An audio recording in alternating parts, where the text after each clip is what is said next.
Hello good morning student, welcome to my YouTube channel online study माध्यमिक शिक्षण। इस YouTube channel में आपको माध्यमिक शिक्षा मंडल और राज्य शिक्षा केंद्र द्वारा प्रसारित गवर्नमेंट स्कूलों में बुक कक्षा 8वीं 9वीं एवं 10वीं जो कि एनसीईआरटी सिलेबस पर आधारित है, आपको उस बुक का अध्ययन कराया जाएगा। तो आइए आज की इस क्लास को स्टार्ट करते हैं। मैं आपको बता दूं कि पिछली क्लास में आपको नंबर सिस्टम पढ़ाया गया था कि संख्या पद्धति कितनी संख्याएं होती है, कितने प्रकार की होती है और कौन कौन सी संख्या होती है। तो आइए इसी के आगे आपको ले चलते हैं आज के इस क्लास में। तो आज की क्लास है चिन्हों का परिवर्तन कि जोड़ने, घटाने, गुणा करने, भाग देने पर चिन्ह किस तरह से परिवर्तित होते हैं और किस कंडीशन में परिवर्तित होते हैं। इस चीज को समझेंगे हम आज कि चिन्हों का परिवर्तन कैसे होता है। तो देखिए स्टूडेंट, ये माइनस का चिन्ह, इसको जोड़ना है किसी प्लस यानी कि ऋणात्मक संख्या को किसी धनात्मक संख्या से जोड़ना है। ऋणात्मक संख्या को किसी धनात्मक संख्या से जोड़ना है तो उस समय यहाँ पे कौन सा चिन्ह आएगा, और जब किसी धनात्मक संख्या को किसी धनात्मक संख्या से जोड़ेंगे तो कौन सा चिन्ह आएगा, और किसी ऋणात्मक संख्या को किसी ऋणात्मक संख्या से जोड़ेंगे तो कौन सा चिन्ह आएगा।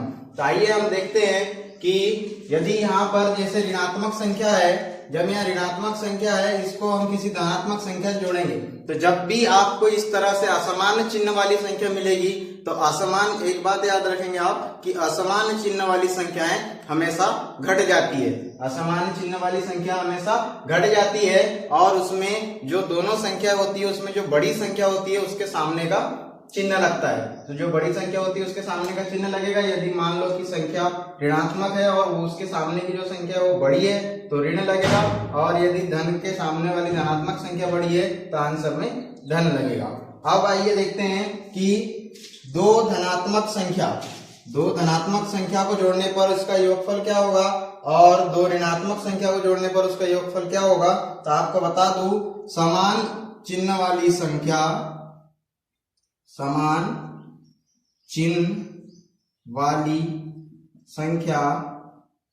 हमेशा जुड़ती है, असमान चिन्ह वाली संख्या हमेशा घटती है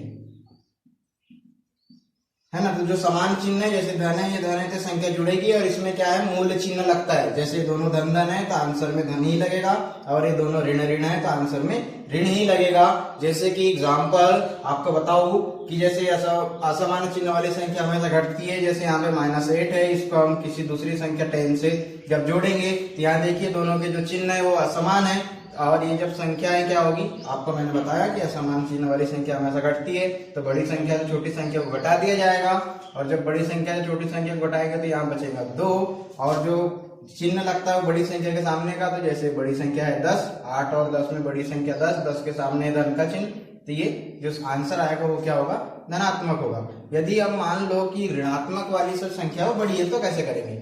अब यहाँ देखते हैं इसी क्वेश्चन को, ये हम -10 इसमें हम जोड़ रहे हैं 8। जब क्या होगा, सेम रूल है कि असमान चिन्ह है तो संख्या घटेगी, और जब संख्या घटेगी तो 10 में से 8 गया 2, और इसमें आपको कहा गया है कि बड़ी संख्या के सामने का चिन्ह लगेगा तो डेफिनेटली बड़ी संख्या के सामने का चिन्ह लगेगा। तो इसका जब आंसर आएगा वो क्या आएगा, -2 आएगा।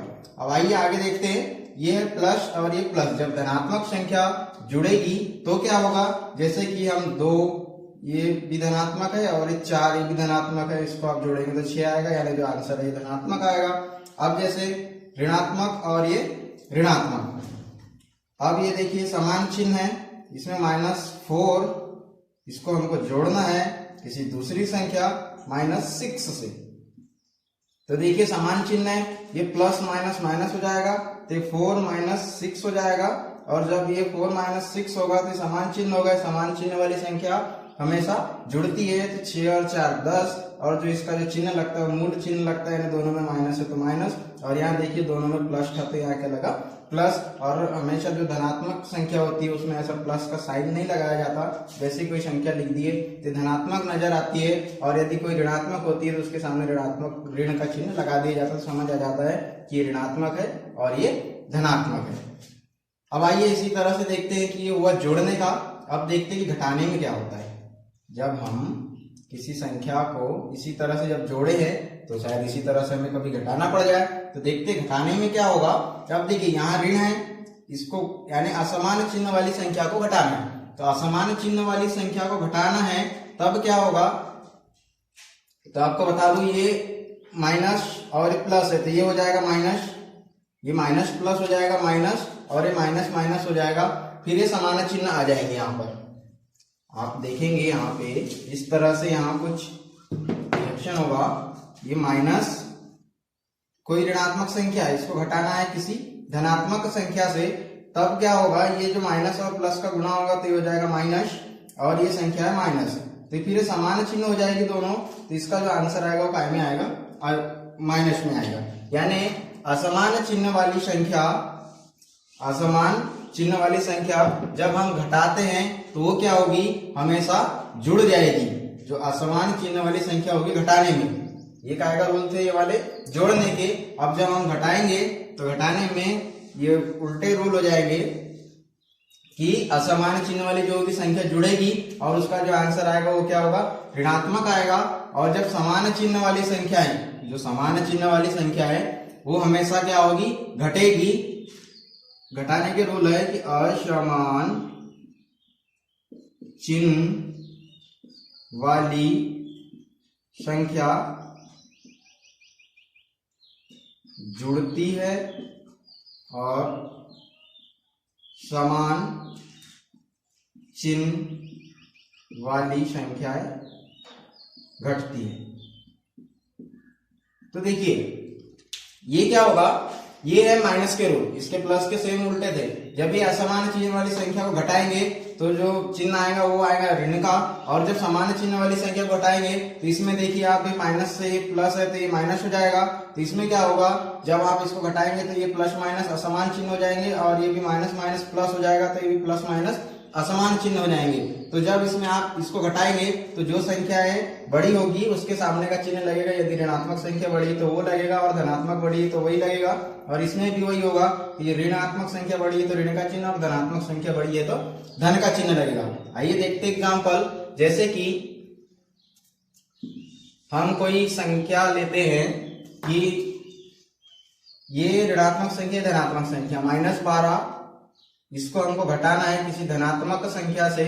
इसको क्या करना है, घटाना है किसी धनात्मक संख्या से 10 से। मान लेते हैं 10। तो आइए देखिए, अब ये संख्या क्या है, पॉजिटिव है यानी कि धनात्मक है, और ये संख्या क्या है, ऋणात्मक है। तो इसमें आप देखेंगे कि ये के जो माइनस है और ये क्या है, प्लस है, तो ये क्या हो जाएगा, माइनस हो जाएगा।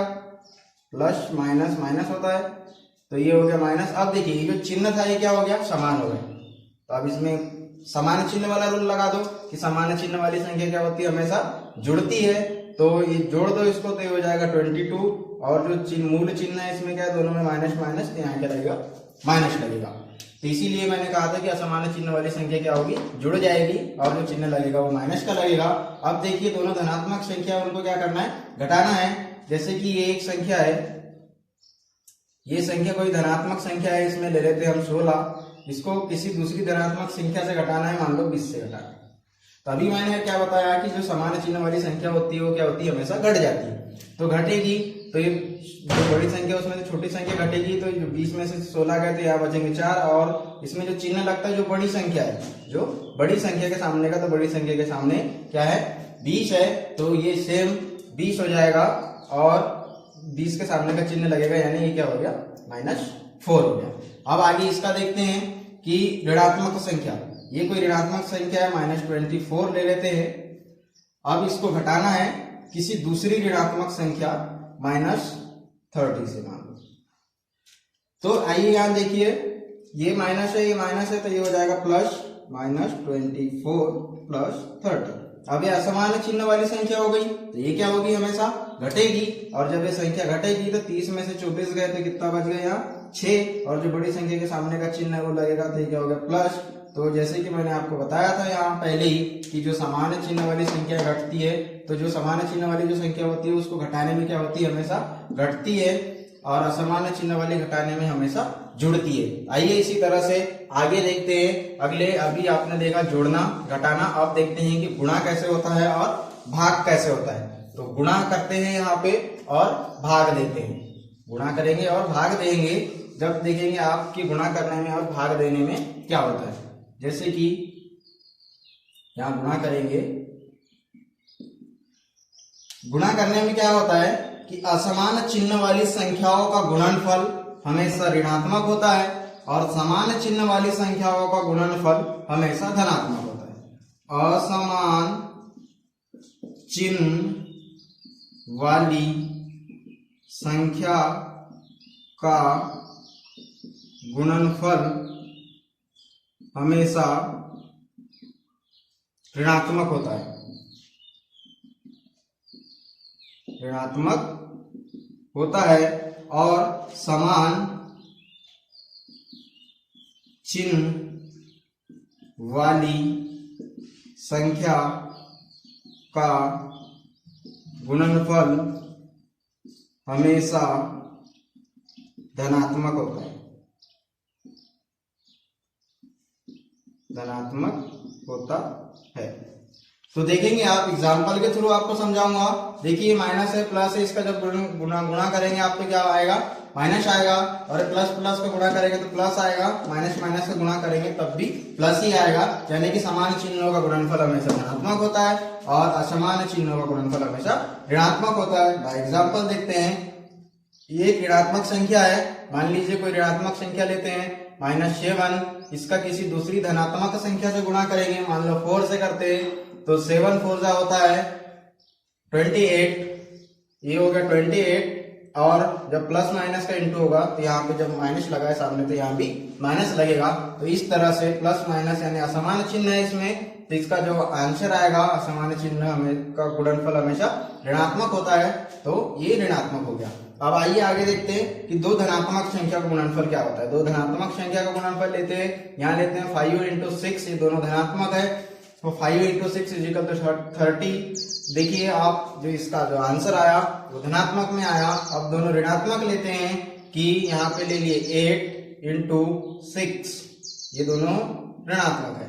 तो जब ये माइनस माइनस का इंटू होगा तो ये हो जाएगा प्लस, और 8 × 6 = 48 48।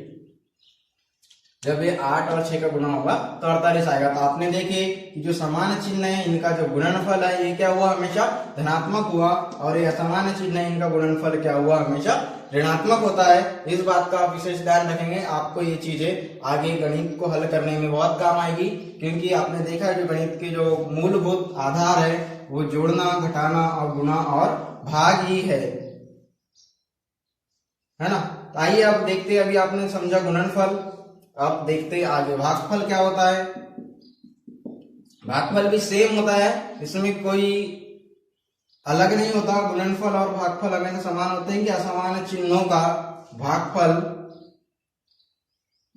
असमान चिन्हों का भागफल हमेशा ऋणात्मक होता है और समान चिन्हों का भागफल हमेशा धनात्मक होता है। असमान चिन्हों का भागफल हमेशा ऋणात्मक होता है और समान चिन्हों का भागफल हमेशा धनात्मक होता है। आइए देखते हैं एग्जाम्पल। जैसे कोई ऋणात्मक संख्या यहाँ लेते हैं -16, इसको भाग देना है किसी धनात्मक संख्या 4 से। 16 है ऋणात्मक, उसको भाग देना है किसी धनात्मक संख्या 4 से। तो जब हम इससे इसमें भाग देंगे तो 4 × 4 = 16, और ये माइनस है तो माइनस लगेगा। अब देखिए आपने कि असमान चिन्ह वाली संख्या का जो भागफल है वो क्या आया, ऋणात्मक आया। अब देखते आगे कि दो धनात्मक संख्या ले लेते, एक लेते 20, इसका भाग देना मान लो 5 से। दोनों संख्या क्या है, धनात्मक है, इसका हम भाग देंगे तो क्या होगा, ये जो धनात्मक संख्या है 5 × 4 = 20, यानी 4 बार इसमें भाग गया और दोनों धनात्मक है, तो इसका जो आंसर आएगा वो क्या आएगा, धनात्मक आएगा। अब देखिए दोनों ऋणात्मक संख्या से भाग दे करके देखते हैं इसमें क्या होता है। मान लीजिए -40, इसका भाग देना है किसी दूसरी संख्या से -8 से। तो आप देखेंगे कि 8 जब भाग देते हैं तो जो छोटी संख्या होती है उसको उसका पहाड़ा पढ़ते हैं, टेबल पढ़ते हैं कि जब तक कि कोई बड़ी संख्या है जब तक वो संख्या ना आ जाए। तो 8 का पहाड़ा पढ़ेंगे 40 आते तक, तो आप देखेंगे कि 5 बार में 5 × 8 = 40 है, 5 बार में डिवाइड हो गया और ये माइनस से ये माइनस कैंसिल हो गया, क्योंकि जब भागित में संख्या होती है तो वो एक दूसरे से कटती है, तो जो समान संख्या होती है वो हमेशा कट जाती है, तो ऋणात्मक से ऋणात्मक कट गया और जो इसका आया आंसर वो क्या हुआ, धनात्मक। यानी आप देखेंगे कि असमान चिन्ह वाली संख्या का भागफल हमेशा ऋणात्मक होता है और समान चिन्ह वाली संख्या का भागफल हमेशा धनात्मक होता है। तो ये थे गणित के मूलभूत आधार, जोड़ना, घटाना, गुणा, भाग चिन्हों के आधार पर। अब वही देखते हैं आप कि पक्षांतर कैसे होगा। अब आप देखेंगे कि पक्षांतर कैसे होगा। ये चीज आपको कक्षा 8वीं 9वीं 10वीं में बहुत काम आएगी, क्योंकि पक्षांतर करना और चिन्हों का पक्षांतर करना, संख्या का पक्षांतर करना, जब कोई संख्या को बराबर के इस तरफ से उस तरफ ले जाया जाता है तो चिन्हों में किस तरह से परिवर्तन होता है ये आप देखेंगे। बराबर के इस तरफ उस तरफ ले जाना यानी हिंदुस्तान से पाकिस्तान की बॉर्डर पार कराना ही होता है, कुछ अलग नहीं होता। अब देखेंगे आप कि जब किसी धनात्मक संख्या का पक्षांतर, जब किसी धनात्मक संख्या का पक्षांतर होता है तो वो संख्या बराबर के उस तरफ जाने के बाद ऋणात्मक हो जाती है, और किसी ऋणात्मक संख्या का पक्षांतर होता है तो वह संख्या बराबर के उस तरफ जाने के बाद धनात्मक हो जाती है, और किसी भाग वाली संख्या का पक्षांतर होता है तो बराबर के उस तरफ वो गुणा में चले जाती है, और किसी गुणा वाली संख्या का पक्षांतर होता है बराबर के उस तरफ तो ये संख्या भाग में चले जाती है। आइए हम एग्जाम्पल के थ्रू देखते हैं। जैसे मान लो कोई समीकरण है आपके पास कि 2x plus 5u is equal to 4। अब आप देखेंगे कि इसमें हम लोग धनात्मक संख्या इसका पक्षांतर करेंगे, यानी कि 5 का पक्षांतर करेंगे उस तरफ, तो ये हो जाएगा 2x is equal to 4 minus 5। तो आपने देखा कि ये जो प्लस वाली संख्या थी इसका पक्षांतर हुआ, ये क्या हो गई, माइनस हो गई। इसको आगे आप जब सॉल्व करेंगे तो 2x इज इक्वल टू असमान चिन्ह वाली संख्या हमेशा घट जाएगी, और तो बड़ी संख्या का चिन्ह लगेगा, यानी 5 में से 4 गया 1 और 5 के सामने क्या है, माइनस का चिन्ह थे माइनस, तो ये x बराबर क्या हो जाएगा, -1/2। इस तरह से आप पक्षांतर करेंगे। अब आगे ऋणात्मक वाली संख्या का पक्षांतर करेंगे हम धनात्मक में। अभी आपने देखा कि धनात्मक संख्या का पक्षांतर हुआ था तो ये काय में गई थी, ऋणात्मक में। फिर ये गुणा वाली संख्या थी, ये जो यहाँ जो संख्या थी ये काय में थी, इनटू में थी। इसका जब पक्षांतर हुआ तो ये काय में चले गई, भाग में, 1 के बटे में चले गई, यानी 1 के भाग में चले गई। इसके आगे देखते हैं अगली इक्वेशन कि ऋणात्मक संख्या होनी चाहिए, तो 4y minus 6 is equal to 6। 4y minus 6 is equal to 6। तो आप देखेंगे कि ये ऋणात्मक संख्या, इसका आप पक्षांतर करेंगे जब तो y की वैल्यू निकालेंगे, जैसे यहाँ पे अभी x की वैल्यू निकाली थी, तो ये 4y माइनस का इधर पक्षांतर होगा, ये हो जाएगा प्लस में, तो ये हो गया +6। अब आगे देखेंगे आप 4y into is equal to 6 हो गया 12। अब फिर y की वैल्यू निकालेंगे। अब देखिए ये फिर से गुणा में संख्या है, जैसे यहाँ थी, इसका जो पक्षांतर होगा वो काय में जाएगा, यानी भाग में, तो इसके भाग में चले गया, और 4 तिया 12, तो y की वैल्यू कितनी आ गई, 3। यहाँ x की वैल्यू कितनी आई थी, -1/2, और यहाँ पे y की वैल्यू कितनी आई, 3। अब आपको समझ में आ गया होगा कि प्लस वाली संख्या का पक्षांतर क्या होता है, माइनस, और माइनस वाली संख्या का पक्षांतर प्लस, और गुणा वाली संख्या कहाँ जाती है, भाग में। 3 चीज आपको क्लियर हो गई इन तीनों इक्वेशन से। ये जो संख्या थी एक आई में थी, इनटू में होती है जब भी किसी अचर पद के सामने की जो संख्या होती है, चर पद के सामने की जो संख्या होती है जो साथ में लिखी हुई होती है, जो उसका गुणांक होता है वो हमेशा गुणा में होता है। अब आके देखते हैं कि भाग वाली संख्या का पक्षांतर कहाँ होना चाहिए, गुणा में। अब जैसे देखते हैं कोई संख्या जैसे 2/4x है, इसका हम बराबर में मान लो कोई दूसरी इक्वेशन दी हुई है, यहाँ पे मान लेते हैं कितना है, 2 है। ये ऐसा कोई इक्वेशन है। अब देखिए 2/4 यानी 2 में भाग है, भाग में है संख्या 4, x है बराबर 2। तो इसका जब हम भाग वाली संख्या का जब हम पक्षांतर करेंगे, यानी इस 4 का पक्षांतर करेंगे तो इधर कैसे जाएगा, तो 2x बराबर 2 इंटू 4 हो जाएगा।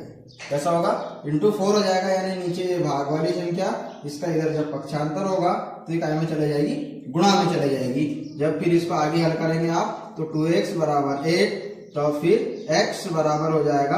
अब देखिए फिर से ये गुणा वाली संख्या आ गई, इसका पक्षांतर काय में करेंगे आप, भाग में, तो ये चलेगी संख्या भाग में। देखिए आपको बताया था कि गुणा वाली संख्या का पक्षांतर कहाँ होता है, भाग में। उसके बाद आप इसको डिवाइड कर देंगे, 4 2 चौके 8, तो x की वैल्यू आ जाएगी 4। तो ये थी स्टूडेंट आज की क्लास, चिन्हों का परिवर्तन कैसे होता है। आपने देखा कि जोड़ना, घटाना, गुणा, भाग देने पर क्या होता है, और फिर आपने देखा अभी कि पक्षांतर करने पर क्या होता है। तो आप हमेशा इसी तरह से जुड़े रहने के लिए आप हमारे चैनल को सब्सक्राइब करें और हमारी वीडियो को लाइक करें, बेल आइकन को दबाएं कि हमारे जो जैसे वीडियो अपलोड हो वो सबसे पहले आप तक पहुंचे, और हमारे वीडियो को लाइक करें। Thank you, thanks for watching, have a nice day.